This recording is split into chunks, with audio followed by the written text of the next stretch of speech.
నమస్తే welcome to స్వతంత్ర నేను నిత్య శ్రీనివాస్ బులెటిన్ ముందుగా హెడ్లైన్స్ చూద్దాం. నల్గొండ జిల్లాలో ఘోర రోడ్డు ప్రమాదం, ఆటో లారీ ఢీ 4 మృతి.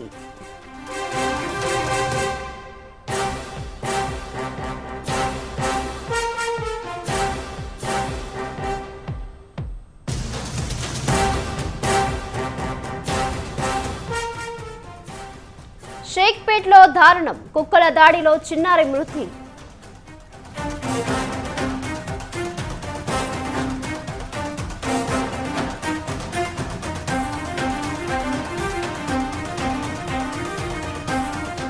కడప జిల్లాలో సీఎం జగన్ టూర్, కాసేపట్లో సిఎస్ఐ చర్చిలో ప్రార్థనలు.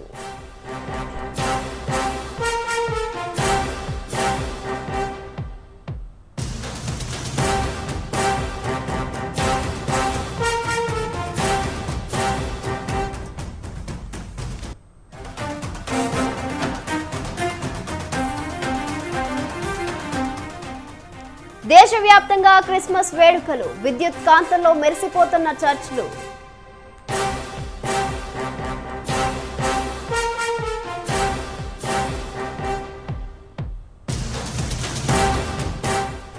ఆరు గ్యారంటీలకు తెల్ల రేషన్ కార్డే అర్హత, గ్రామ సభల్లో అప్లికేషన్లు తీసుకుంటామన్న పొంగులేటి.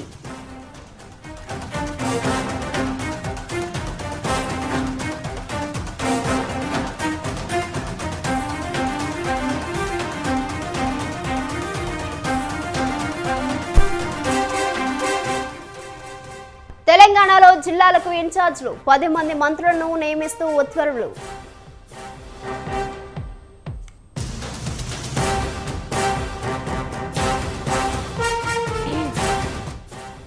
దేశంలో పడిపోతున్న ఉష్ణోగ్రతలు, అంతకంతకు పెరుగుతున్న చలిగాలులు.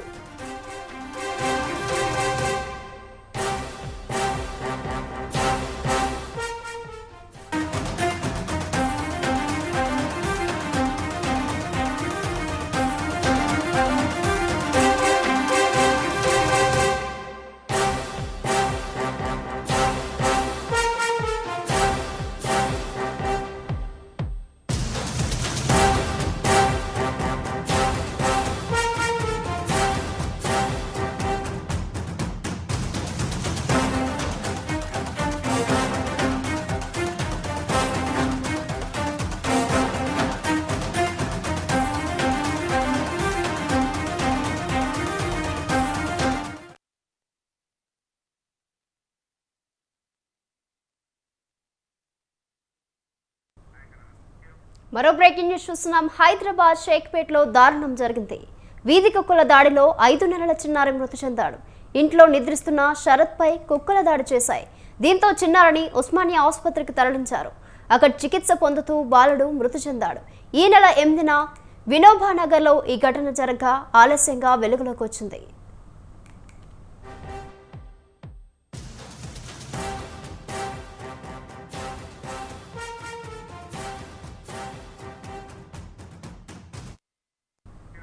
హైదరాబాద్ షేక్పేట్లో దారుణం జరిగింది. వీధి కుక్కల దాడిలో 5 నెలల చిన్నారి మృతి చెందాడు. ఇంట్లో నిద్రిస్తున్న శరత్ పై కుక్కల దాడి చేశాయి. దీంతో చిన్నారిని ఉస్మానియా ఆసుపత్రికి తరలించారు. అక్కడ చికిత్స పొందుతూ బాలుడు మృతి చెందాడు. దీనిపై మరింత సమాచారం మా ప్రతినిధి ఉషా ఫోన్లో అందిస్తారు.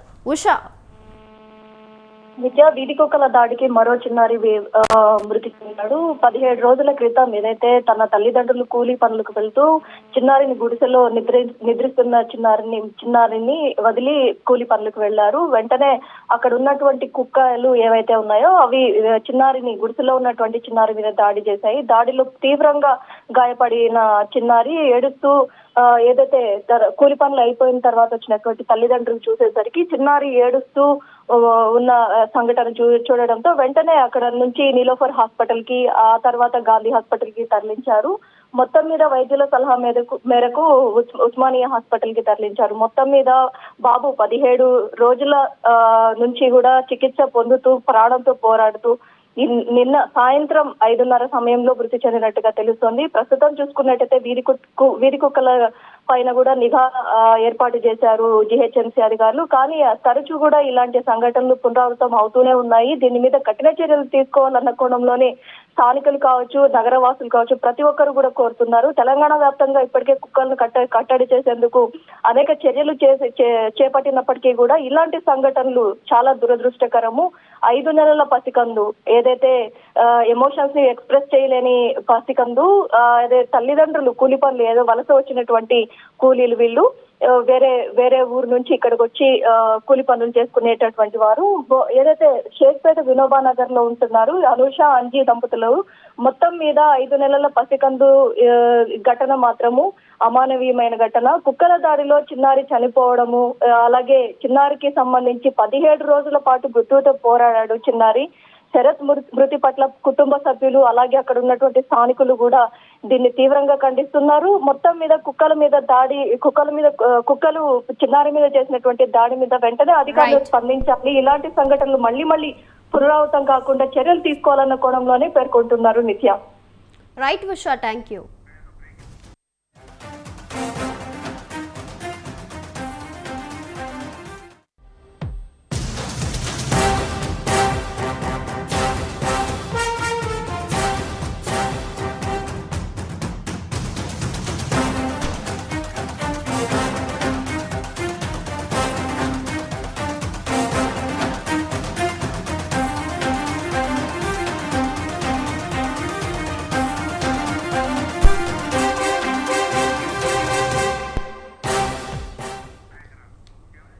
బ్రేకింగ్ న్యూస్ చూస్తున్నాం. ఏపీ సీఎం జగన్ 3వ రోజు కడప జిల్లా పర్యటన కొనసాగుతుంది.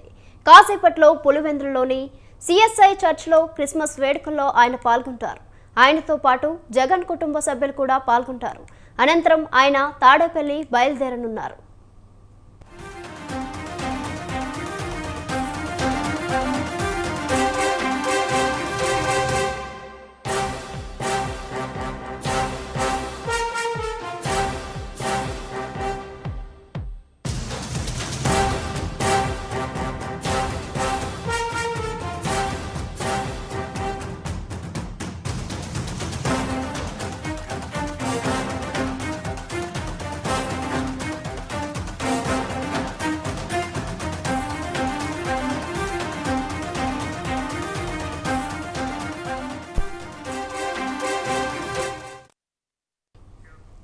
వైసీపీ పార్టీ కేడర్ను అసెంబ్లీ ఎన్నికలకు రెడీ చేస్తున్నారు సీఎం జగన్. ఈ దిశగా వేగంగా అడుగులు వేస్తున్నారు.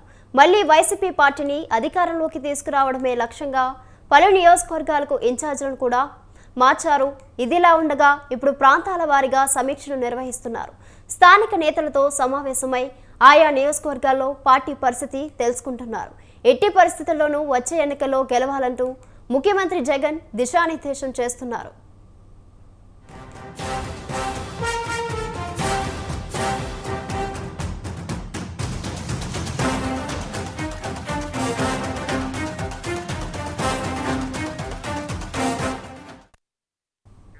వైఎస్ఆర్ కడప జిల్లాలోని ఇడుపులపాయలో పులివెందుల నేతలతో సీఎం జగన్ భేటీ అయ్యారు.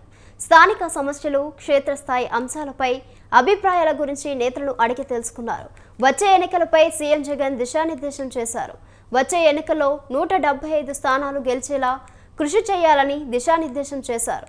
ప్రతి ఒక్కరూ స్థానికంగా పర్యటించాలని, ప్రజల సమస్యలు పరిష్కరించాలని ఆదేశించారు.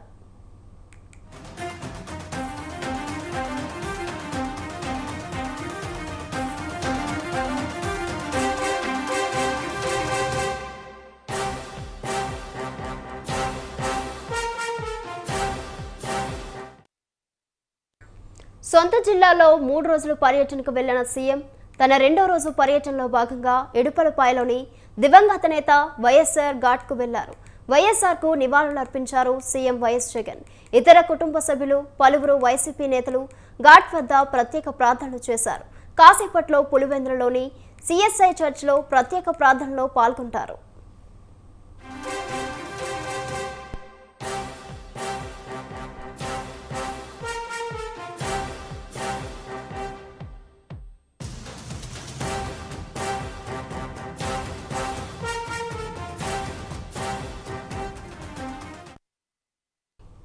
తెలంగాణలోని జిల్లాలకు ఇన్ఛార్జ్ మంత్రులను ప్రభుత్వం నియమించింది. అయితే కొత్త జిల్లాల వారీగా కాకుండా పాత ఉమ్మడి జిల్లాల వారీగానే జిల్లాలకు ఇన్ఛార్జ్లను నియమిస్తూ కీలక నిర్ణయం తీసుకుంది. 10 ఉమ్మడి జిల్లాలకు 10 మంది మంత్రులను ఇన్ఛార్జ్లుగా నియమిస్తూ తెలంగాణ ప్రభుత్వ ప్రధాన కార్యదర్శి శాంతికుమారి ఉత్తర్వులు జారీ చేశారు. మరోవైపు ఎన్నికల వేళ ఇచ్చిన హామీలను అమలు చేసేందుకు, ప్రభుత్వ పథకాలు, పాలనను ప్రజలకు అందించేందుకు ఈ ఇన్ఛార్జ్ మంత్రులు చొరవ తీసుకోనున్నారు. ఇక మరికొన్ని నెలల్లో లోక్సభ ఎన్నికలు రానున్న వేళ ఈ నిర్ణయం తీసుకుంది తెలంగాణ సర్కార్.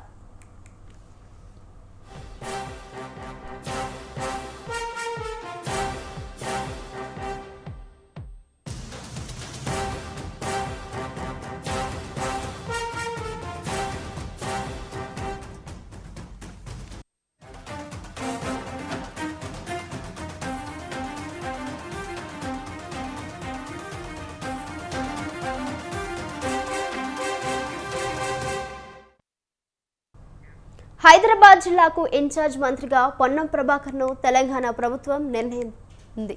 రంగారెడ్డి జిల్లాకు ఇన్ఛార్జ్ మినిస్టర్గా దుద్దిల్ల శ్రీధర్ బాబుకు అవకాశం కల్పించారు. ఇక వరంగల్ జిల్లా ఇన్ఛార్జ్ మంత్రిగా పొంగులేటి శ్రీనివాసరెడ్డికి బాధ్యతలు అప్పగించారు. కరీంనగర్ జిల్లాకు ఇన్ఛార్జ్ మినిస్టర్గా ఉత్తమ్ కుమార్ రెడ్డికి అవకాశం కల్పించారు. మహబూబ్ నగర్ జిల్లా ఇన్ఛార్జ్ మంత్రిగా దామోదర రాజనరసింహను నియమించారు.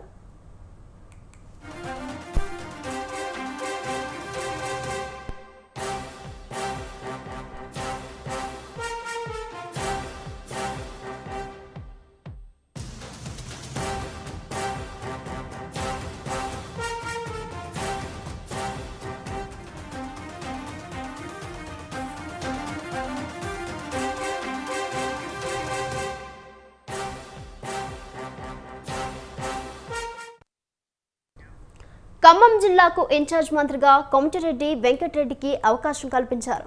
మరోవైపు మెదక్ జిల్లా ఇన్ఛార్జ్ మంత్రిగా కొండా సురేఖ నియామకమయ్యారు. ఆదిలాబాద్ జిల్లా ఇన్ఛార్జ్ మంత్రిగా సీతక్క నియమించారు. నల్గొండ జిల్లాకు ఇన్ఛార్జ్ మంత్రిగా తుమ్మల నాగేశ్వరరావు నియమితులయ్యారు. నిజామాబాద్ జిల్లాకు ఇన్ఛార్జ్ మంత్రిగా జూపల్లి కృష్ణారావుకు అవకాశం కల్పించారు.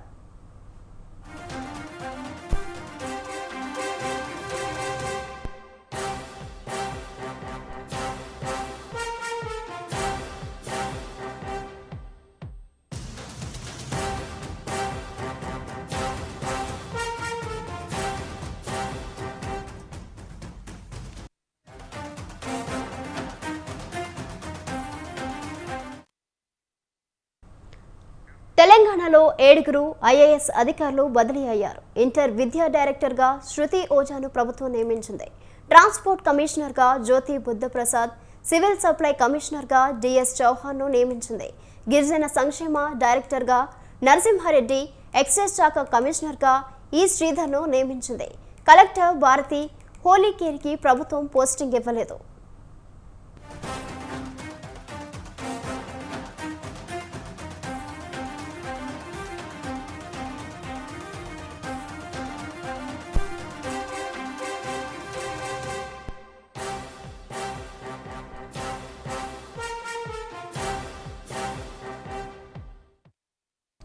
మెదక్ సిఎస్ఐ చర్చ్లో క్రిస్మస్ వేడుకలు ప్రారంభమయ్యాయి. మొదటి ఆరాధనతో వేడుకలను బిషప్ కె పద్మారావు ప్రారంభించారు. దైవ సందేశం అందించి క్రిస్మస్ శుభాకాంక్షలు తెలిపారు. వివిధ ప్రాంతాల నుంచి తరలివచ్చిన క్రైస్తవులు ప్రత్యేక ప్రార్థనలో పాల్గొంటున్నారు. క్రిస్మస్ సందర్భంగా మెదక్ చర్చ్ విద్యుత్ కాంతులతో విరజల్లుతోంది. ఈ సందర్భంగా సిఎస్ఐ నిర్వాహకులు అన్ని ఏర్పాట్లు చేశారు.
ప్రభువైన యేసుక్రీస్తు నామమున మీ అందరికీ క్రిస్మస్ శుభాకాంక్షలు తెలియజేస్తున్నాను.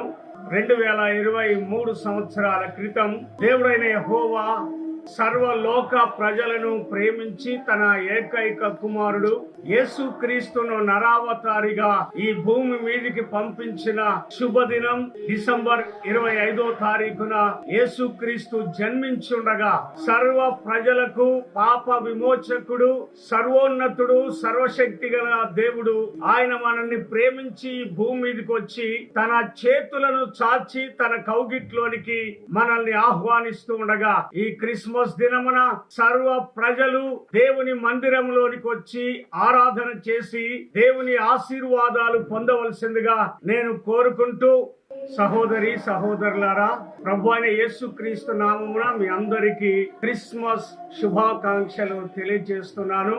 2023 సంవత్సరాల క్రితం దేవుడైన యెహోవా సర్వలోక ప్రజలను ప్రేమించి తన ఏకైక కుమారుడు యేసుక్రీస్తును నరావతారిగా ఈ భూమి మీదికి పంపించిన శుభదినం డిసెంబర్ 25వ తారీఖున యేసుక్రీస్తు జన్మించుండగా సర్వ ప్రజలకు పాప విమోచకుడు, సర్వోన్నతుడు, సర్వశక్తి గల దేవుడు ఆయన మనల్ని ప్రేమించి ఈ భూమి మీదకి వచ్చి తన చేతులను చాచి తన కౌగిట్లోనికి మనల్ని ఆహ్వానిస్తూ ఉండగా ఈ క్రిస్మస్ దినమున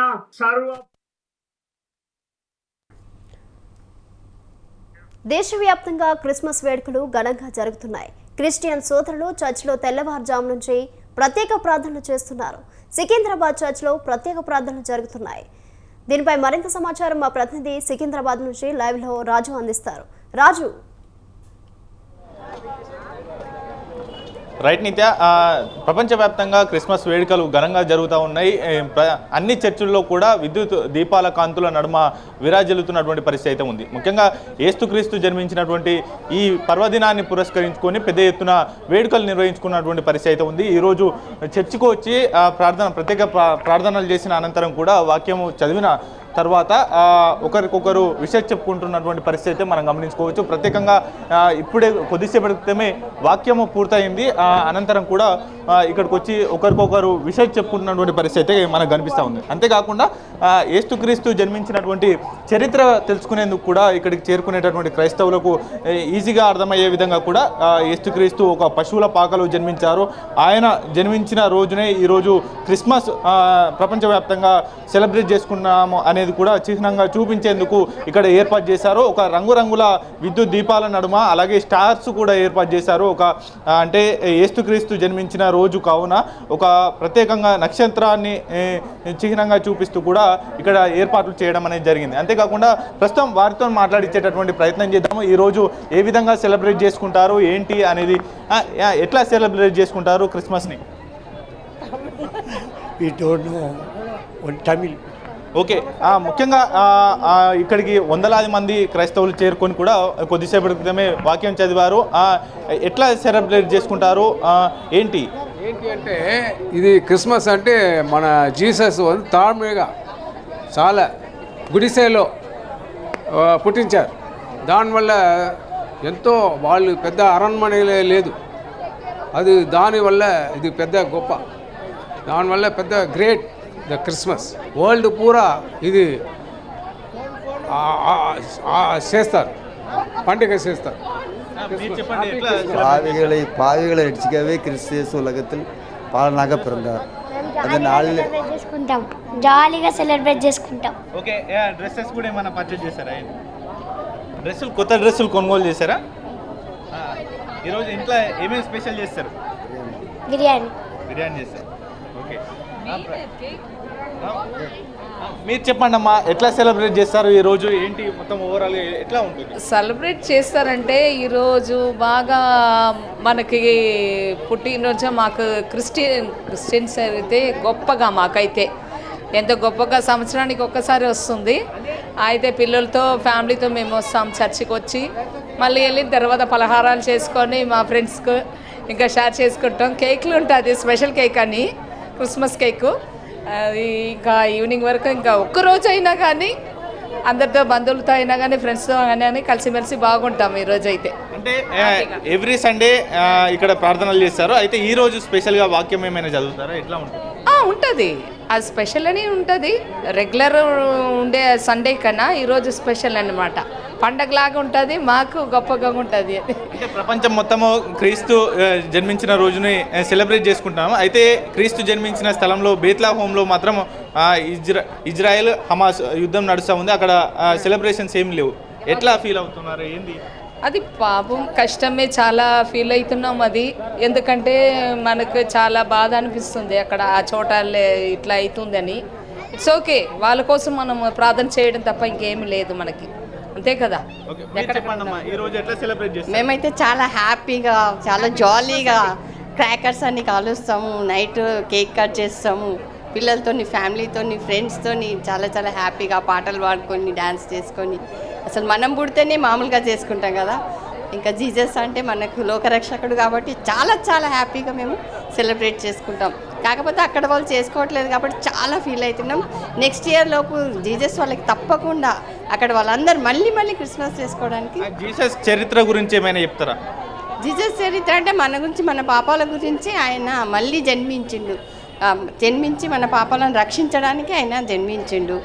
సో అందుకని మన కొరకు చనిపోయి ఆయన మళ్ళీ పుట్టిండు కాబట్టి ఇంకా గ్రాండ్గా మేము సెలబ్రేట్ చేసుకుంటున్నాం. ఓకే, ముఖ్యంగా ఇక్కడికి చేరుకుంటున్నటువంటి క్రిస్టియన్స్ కూడా పెద్ద ఎత్తున సెలబ్రేట్ చేసుకుంటున్నటువంటి పరిస్థితి ఉంది.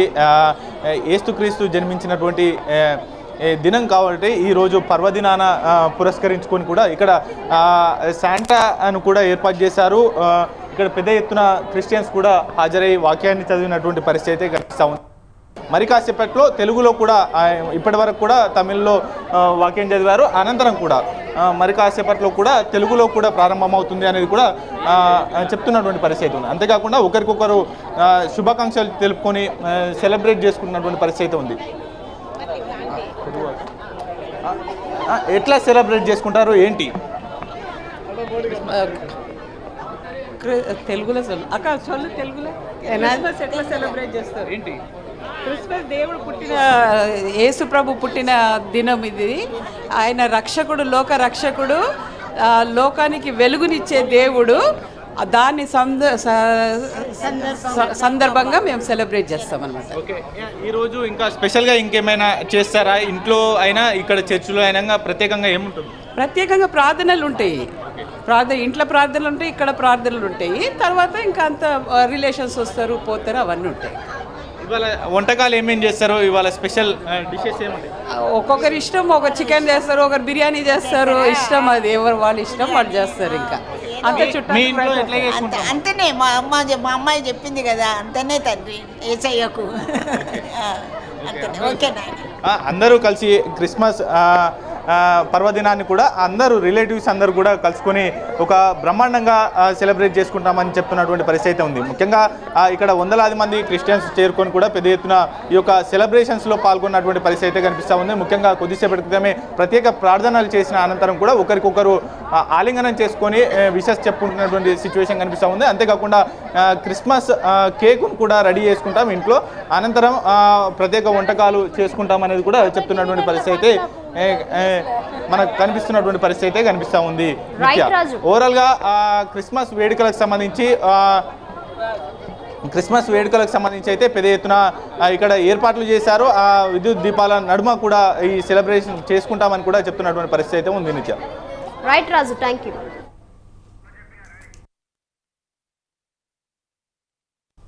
ఇవి బులెటిన్ డీటెయిల్స్. కీప్ వాచింగ్ స్వతంత్ర.